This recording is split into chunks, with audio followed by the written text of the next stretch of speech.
कहते हैं महाराज बेटियों का कहीं घर नहीं होता है। परीक्षित महाराज जब बेटी घर में जन्म लेती है ना, जब जन्म लेती है तो माता पिता गांव वाले कहते हैं लड़की का जन्म हुआ है कोई बात नहीं है, पराए घर का घूरा है। पराए घर को घूरो बताता है, पराए घर जाना है।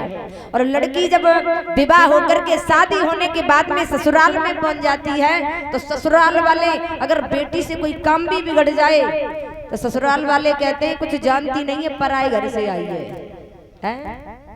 इसका कहीं घर है, कहीं घर नहीं है बेटियों का। कहते हैं कि मत दीजिए दीनानाथ जन्म लड़की को बहुत बुरो है। बेटी की जिंदगी में कभी सुख नहीं लिखा है, कभी खुशियां नहीं लिखी हैं।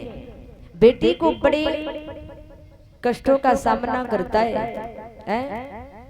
बेटी जिस घर में पहुंच जाती है, जहां पर पहुंच जाती है, पीहर में रहती है महाराज, उस घर को कोने कोने को सजाया करती है।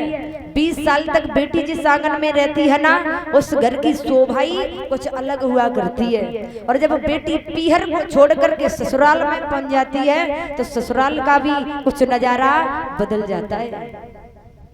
बेटी के बिना लोग ये कहते हैं कि स्त्री एक अपवित्र होती है।